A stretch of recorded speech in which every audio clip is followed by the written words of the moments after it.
What I've done is I've designed a workout for you all to do whilst you're at home, and we're going to focus on strength, tone and fitness, because they're three elements that we really need to work on all the time. Now, when should you do this workout? Well, I personally would like to do it about 9 o'clock in the morning, give myself a chance to get up, have some breakfast and then do my workout. I do it 4 times a week. Me personally, I do Monday, Tuesday, Wednesday off, Thursday, Friday, have the weekends off. On the days in between, I'd go for a walk or a jog or something like that. But what you need to do is you need to set that time each day and stick to it. Commit yourself, really jump into this. Equipment, right, you're going to need 3 main items. You're going to need a clock or a stopwatch because we're going to time ourselves on certain exercises. We need a stepper and we need a medicine ball. Also, it will be a good idea to get yourself a little book to log some notes in, which I'll go over later. Now, how you do this workout is really important. I would suggest always pushing yourself more than 70% of your maximal effort, whether it's weights, whether it's cardio. The closer to 100%, the better results you're going to get. The old cliche, no pain, no gain, it's pretty true. But having said that, you must never sacrifice your technique. Technique is always really important. Get your technique right and then start pushing the intensity up. Okay, so we're going to start with our warm-up. So what we're going to do, folks, is we're going to start off just with a steady walk, up and down on the box, aiming for 2 minutes, get your knees nice and high. Keep it a nice steady pace. Arms as well, they don't want to be stuck on your hips. Let's get them moving too. Now if this feels quite easy, then hopefully most of you will be able to go into a steady, brisk jog, up and down that step. This will elevate the heart rate a little bit more and get you ready for the set of exercises we've got for you to do at home. Then we're going to have about 20 seconds rest, then we're going to go into some squats. Right, exercise number 1, the squat. Okay, Mel? Right, so get into your position, legs shoulder width apart, keeping your body nice and straight, hands on your shoulders. Imagine you've got 2 cups of tea, we don't want to spill them. That'll help keep your back nice and straight. So we're going to just lower ourselves down, bum just below parallel and gently up. Keeping a nice controlled movement, nice straight back as you do it. And you should really feel this start to work your thighs, that's your quadriceps in your legs. One of the biggest muscle groups, so you'll burn lots of energy doing this. Keeping a nice steady pace, and you want to aim to get to about 30. We don't want any bouncing, just a nice controlled movement. And just really focus on pushing through those heels and isolating those muscles. And there we have a squat. Thank you. After you've done the squats, we want to put in a lot of effort into those squats. Nice controlled movement, but we have 20 seconds rest. Now you need to have the 20 seconds between exercises because you're going to push yourself hard. At the end of it, you're going to build up a lot of lactic acid. We need to get rid of that before we go into the next exercise. Otherwise, you'll be going into the next exercise tired and you won't be able to give it all your effort. So have the 20 seconds. Okay, after the squats, we're going to have 20 seconds and then we're going to go into exercise number 2, which is the press up. Right, everybody, remember, I'm going to show you 3 versions of this, the advanced, the intermediate and the beginner. On all 3, though, the most important thing is to keep your bum down and not stick it up in the air. Once you do that, it takes the pressure off the chest. So what we want to do is, hands want to be just wider than shoulder width. Okay, this is the advanced level, okay, or your traditional press up. Assume the position, we're going to go down, push up through that chest. Nose to the floor, push up through the chest. And you can see that I'm not sticking my bum up in the air. If that's too taxing, then feel free to try the intermediate one, or for more beginners. So we're going down. As you can see, my legs are on the floor, okay, but I'm keeping my hips locked. And again, my bum's not sticking up and I'm pushing through. My hands isolate that chest muscle. If that is, however, too demanding, or you've never even done a press up before, feel free to elevate your feet behind.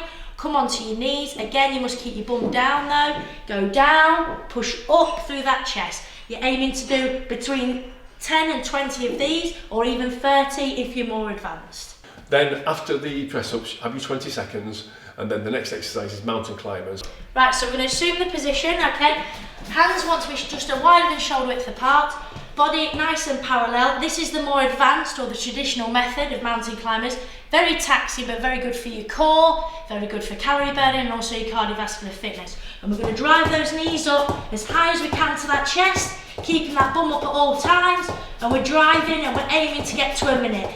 If this is, however, too taxing for you, then we can go into a slightly easier version where we're just simply knee up and back down, okay? So you're just switching legs.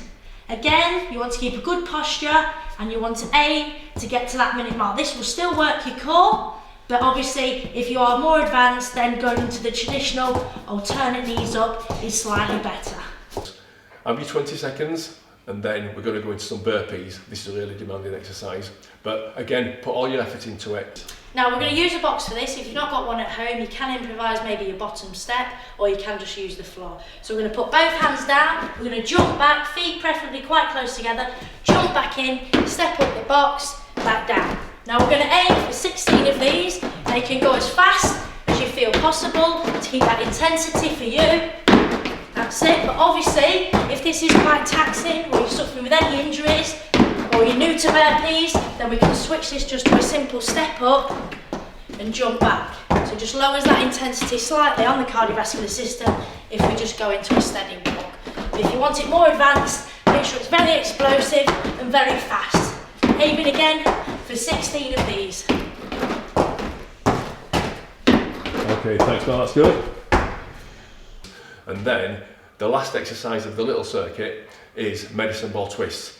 Right, we're going to power this for 1 minute. Right, are we ready to finish that core off now completely? So we're going to do medicine ball twist. Now the key to making this an effective exercise for your core is to make sure you're really twisting that core. Okay, a common mistake with this is just to move the arms. So really make sure you're twisting, almost trying to drive that ball beyond that hip bone. Twisting along like this. We're going to aim to do this for 1 minute. If this is quite easy for you, you can always increase the intensity by getting that speed up. But again, you've got to make sure that you're lightly pressing the ball onto the floor, not slamming it down because that is slightly cheating. If you're new to this exercise and you find it too difficult with a weighted ball, then you could simply just pretend that you are holding something, but again, maintaining that good position of twisting that core and really isolating those stomach muscles. Maximal effort, and then at the end of that, again, have 20 seconds, and then you're going to go back on the step and you're going to jog for 2 minutes. Okay, the last exercise to complete this circuit is a 2-minute jog up and down on the box. If that feels too difficult, then you can go into a simple walk for 2 minutes. However, each of you, when we approach that last 30 seconds, we want you to really try as hard as you can to get 30 seconds fast, whether it's a 30-second fast sprint or a 30-second fast walk, because at the end of it, you're going to get a whole minute off. Once that's completed, take your time, have a minute off before you go back through the circuit. You want to aim between 3 and 5 times to complete the circuit, after which point take a full 5 minutes off before you go out and you do your cardio. Good luck, everyone. And then we're going to go outside and we're going to go for a power walk or a jog. If you're really fit, go out and have a good run. I mentioned a few moments ago getting yourself a little workout diary or some sort of book, just so that you can log your workouts and see the improvements that you're making.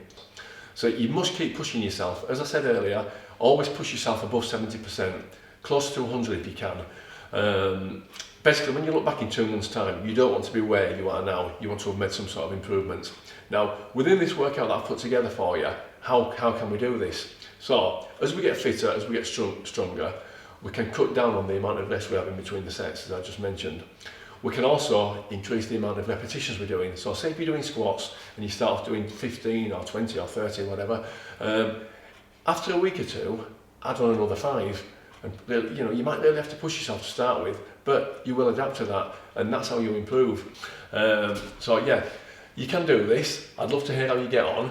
Keep in touch over this period. I don't know how long it's going to be for, but it's important that we all stay in shape, give it our all. Remember, 9 o'clock in the morning, that's when I'm going to be doing it. If you want to join me, do yours at 9 o'clock. It's a good time to exercise, but push yourself, stay motivated, and we'll get through it. Okay, so I salute you. Okay, and I'll see you all soon.